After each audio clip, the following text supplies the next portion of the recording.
मेरी माँ ने अंदर की बात कैसे बाहर कर दी, पॉर्न देखने की इच्छा जो जाहिर कर दी।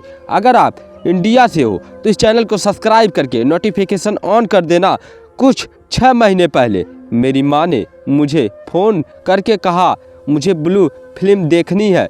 मुझे याद आया, मुझे लगा था वाह, यानी इस शब्द का प्रयोग अब भी होता है। उसने कहा कि उसने सुना है लोग फ़ोन पर पोर्न देखते हैं, क्या यह संभव है?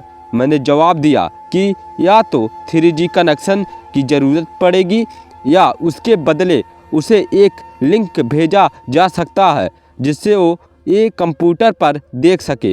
वो बड़ी लिजीली हो रही थी। बाद में मैंने कुछ सहकर्मियों और दोस्तों से इस बारे में बातचीत की। मैं कहती, ये सुनोगे, मेरी माँ और मेरे बीच सेक्स को लेकर बड़ी अजीब बात हुई। वो बड़े बेआराम से हो जाते और कहते, आह, हमें इसके बारे में नहीं सुनना। माना कि लोग अपने माँ बाप के यौन संबंधों की बात को लेकर अजीब महसूस करने लगते हैं, पर मेरी माँ के कथन को सुनने से उन्हें क्या आपत्ति थी? क्या वजह है कि परिवारों में सेक्स पर बात से हर सूरत में बेचैनी की कोशिश जाती है? पॉलीअमोरस अनेक पार्टनर के साथ रोमानी और लैंगिक तरह से शामिल होना, बेसुराल सभी लिंग पहचान और जैविक लिंग के लोगों को की तरफ आकर्षित होना हूँ। और मैं सेक्स के अलग अलग पहलू पर कई लोगों से कई बातें की है, बिना सामने वाले की उम्र, उसकी लिंग पहचान या हमारे परिचय की घनिष्ठता से विचलित हुए। सेक्स को लेकर अपने निजी अनुभवों के बारे में या सेक्स पर कोई और बात करने में मुझे कोई झिझक नहीं होती। फिर भी जब बात मेरे माँ बाप और मेरे बीच सेक्स को लेकर हुई बातचीत पर आती है, अधिकतर लोग अटपटा सा महसूस करने लगते हैं। अन्य लोगों जैसे माँ बाप भी सेक्स करते हैं, पर उनके यौन संबंधों को लेकर बातचीत लोगों को अक्सर बेआराम कर देती है। हालांकि हम वो आर्टिकल बड़े जोर से शेयर करते हैं जिसमें कि लिखा हो कि माँ बाप को बच्चों की सेक्स लाइफ स्वीकार लेनी चाहिए, तो फिर यह उत्तरदायित्व बच्चों पर क्यों नहीं लागू होता? जब मैं अपने माँ बाप के यौन संबंधों की बात अपने साथियों से करता हूँ, मुझे एक अजीब सा लगता है। मेरे दोस्तों ने यह भी कहा है कि अगर उनके भाई बहन भी अपनी सेक्स लाइफ को बातों बातों में प्रत्यक्ष कर दे तो उन्हें बड़ा अजीब लगता है। मेरी माँ बड़ी कूल है, अपने समय में कहीं आगे हैं, पर साथ साथ वो अपने समाज और परिवेश का हिस्सा भी हैं। मुझे लगता है कि अगर मेरी माँ कानपुर में नहीं होती तो बहुत अलग होती। वो एक काफ़ी स्वावलंबी संतुष्ट जीवन जीती हैं।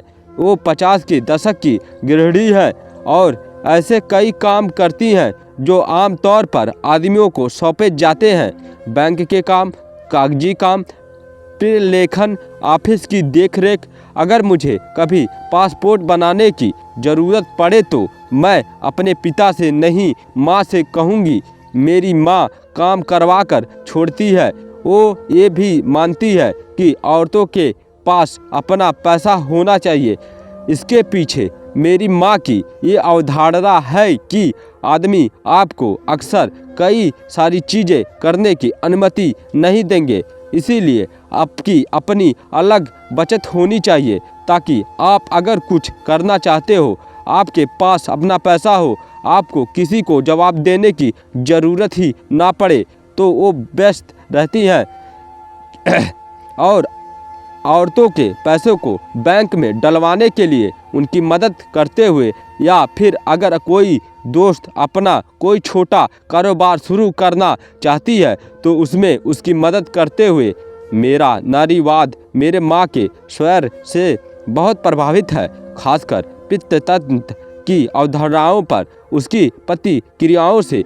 मैंने उसके बचपन की कहानियाँ सुनी है, कैसे उसे शिक्षा से वंचित रखा जा रहा था, पर उसने अपनी पैतरबाजी की और अपने परिवार से कहा, मैं इस कॉलेज को चुन रही हूँ, बस मुझे कॉलेज के बाहर छोड़ेगी जो मेरे लिए एकदम ठीक है, क्योंकि नहीं तो मुझे शिक्षा ही नहीं मिलेगी। मुझे यह एक चुनाव करने दो जिससे मेरे भाइयों को यह ख्याल ना सताएगा कि मैं कहीं और चली गई हूँ। मेरे शादी के मसले पर उसने ये कहा कि लोग औरतों की शादी इसलिए कर देते हैं क्योंकि वो कमा नहीं सकती, जब मैं अपने लिए कमा रही हूँ। उसने मेरी शादी शुदा ना होने से कोई आपत्ति नहीं, हालांकि रिश्तेदार टोकते हैं। 18 की उम्र में मैंने कॉलेज के लिए घर छोड़ दिया था। उस ही समय के आसपास एक बार मेरी माँ ने मुझे फ़ोन करके कहा था कि उसे डिप्रेशन सा लग रहा है, एक खिस्ता जैसे उसके जीवन का कोई मकसद ही नहीं है। भयभीत होकर मैं वापस घर भागी थी और उसने मुझसे कहा, 3 महीने से तुम्हारे पापा ने हमको छुआ भी नहीं है। यह उसका ये कहने का तरीका था कि उसके बीच सेक्स नहीं हुआ है। मुझे याद आया, मैंने यूँ सोचा था, अब मैं क्या करूं? मैं पिताजी के पास जाकर यह तो नहीं कह सकती ना कि चलो भाई चलो करो, तब तो यह बड़ा ही अटपटा लगता था। पर हमने इससे पहले भी सेक्स पर बातचीत की थी। कई सालों से हमारी कई बातें हुई। उसने अपने यौन संबंध, सेक्स के सुख, वासना, काम, साहित्य, सेक्स पर पाबंदी, प्रजन माँ बनना इत्यादि पर बातचीत की है।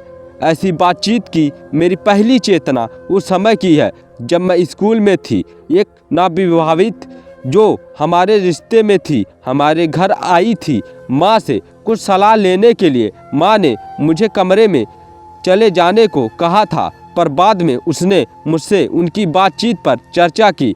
हमारी रिश्तेदार के कुछ अलग ही सवाल थे, जैसे कि क्या हमारे 2 गर्भाशय होते हैं। मेरी किशोरावस्था थी, स्कूल में हमें जीव विज्ञान पढ़ाया जाता था। मुझे याद आया, मुझे लगा था ये तो मुझसे उम्र में कितनी बड़ी हैं, इसे कैसे नहीं पता।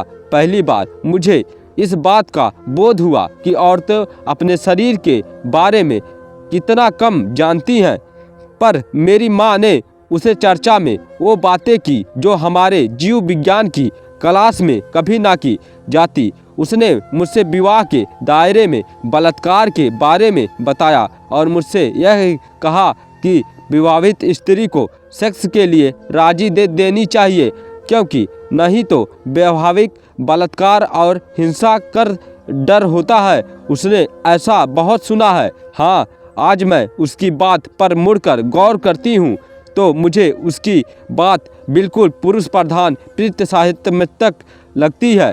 पर इस बातचीत ने हमारे बीच सेक्स को विभिन्न बातचीतों का रास्ता भी तो खोल दिया। हाँ, मैंने इससे पहले भी उसे अपनी दोस्तों के साथ सेक्स के बारे में ताने मारकर इशारों में बात करते हुए देखा था। मुझे अपनी माँ की इन बातों के बारे में सोचना इसलिए भी दिलचस्प लगता है क्योंकि मेरे हमउम्र लोगों का मेरा भी ये मानना रहा है कि हम सेक्स के प्रति जागरूक पीढ़ी हैं और हमारे माता पिता की पीढ़ी सेक्स के बारे में बातचीत ही नहीं करती थी। मेरी माँ अपनी कामेच्छा को काफ़ी खोलकर व्यक्त करती रही।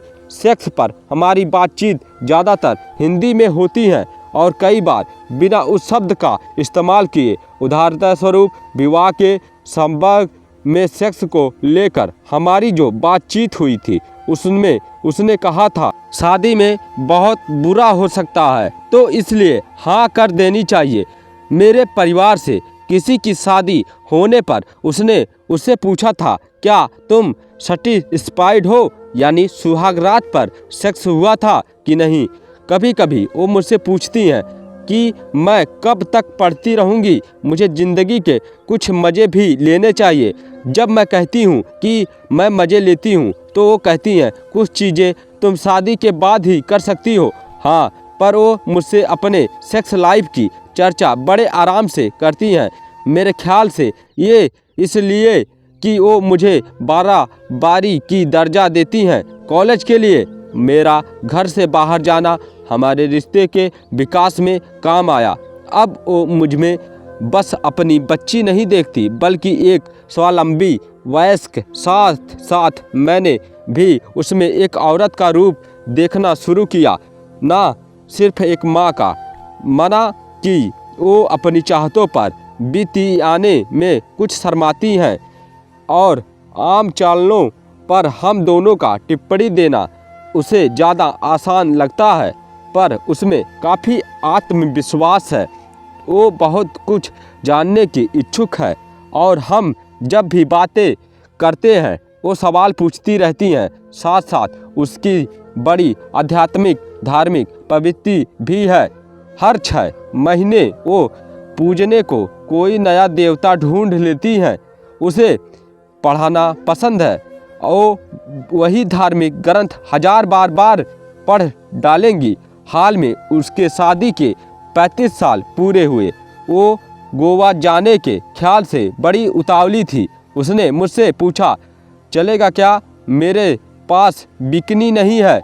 मुझे बड़ी सारी बातों का ब्यौरा दिया जाता है और ये बात बताया जाता है कि कैसे वो अपनी इन परिस्थितियों से जूझ रही है, जैसे कि मेरे पिता कैसे मोटे होते जा रहे हैं और इसलिए कभी कभी उसे उनसे सेक्स करने में परेशानी होती है। तो इस सब के होते हुए मुझे अपने वो पहला सवाल वापस करना है। ऐसा क्यों है कि जब हम अपने परिवार वालों के सेक्स लाइफ के बारे में कुछ सुनते हैं तो हमें एक दम उठ भागने का मन करता है। अपने हम उम्र साथियों से बात करने पर कुछ बातें सामने आई। पहला तो यह कि हम अपने माँ बाप हैं और हमें में पीढ़ियों का अंतराल, जनरेशन गैप है। किसी और का कहना था कि सेक्स को लेकर बहुत कुछ हम पार्टनर देख कर समझते हैं, अजीब भिन्न किस्म के पोर्न, फिर अपने भाई बहन या माता पिता को वो सब टेढ़ी मेढ़ी हरकतें करते हुए कलापित करना बड़ा अजीब लगता है। किन्हीं दूसरों को माता पिता के सेक्स संबंध के बारे में सोचना उनको यह याद दिलाता है कि उनकी सृष्टि इस तरीके से ही हुई है। कभी कभी माँ बाप यूँ कहते हैं, हम फलाना फलाना जगह में थे जहाँ तुम गर्भ में धारण हुई, और इससे लोगों को अजीब लगता है। और माँ बाप से इन बातों पर बातचीत करने से उनकी सेक्स लाइफ के कुछ पहलू स्पष्ट हो सकते हैं और इसके बारे में सोचकर मेरे कुछ दोस्तों को उलझन होती है। अब इनमें कई सारी वजहें थोड़ी बेवजह सी हैं। हमारे दोस्त हैं जिनके बच्चे हैं, हम उनसे यह बात करते नहीं झिझकते। हम अपने से उम्र में बड़े या छोटे लोगों से बातें कर लेते हैं। हमें अपने दोस्त पहचान वाले या किसी और के सेक्सुअल जीवन को स्वीकारने से कोई आपत्ति नहीं है। फिर माँ बाप को लेकर इतनी झिझक क्यों? अगर इस दुनिया में हमारे होने का श्रेय 2 लोगों की आनंद भरी सोबत को जाता है तो इस पर दिमाग पर रोड़े लगने की क्या ज़रूरत है? कोई अपनी निर्मित के बारे में क्यों नहीं जानना चाहेगा? मुझे तो पूरा ब्यौरा चाहिए। जब पोर्न को लेकर माँ और मेरी बात हुई और मैंने उसे वो लिंक भी भेजे, उसने मुझसे पूछा, तुम्हें ये सब कैसे पता? मुझे याद है मुझे बड़ी उलझन सी हुई थी और ये कहने के बाद कि मैं अपने लैपटॉप पर पोर्न देखती हूँ, मैंने उससे कहा, माँ मैं तुम्हारे से ये बात नहीं करने वाली। हमारी बातचीत में एक बाधा है। मैं उसे अपनी ज़िंदगी से उदाहरण नहीं दे सकती हूँ जो मैं औरों के साथ कर सकती हूँ। हमेशा एक मुझे मत पूछो, मुझे कैसा पता है कि किस्म की अधूरी बात रह जाती है।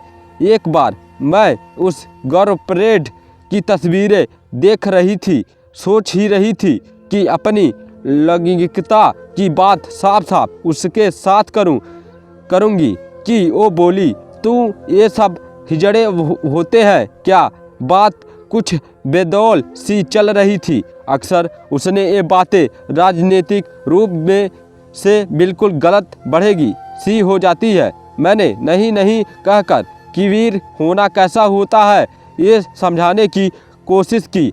अपनी बात मैंने यूँ ख़त्म की, बाहर तो ये शादी वादी भी करके रहते हैं।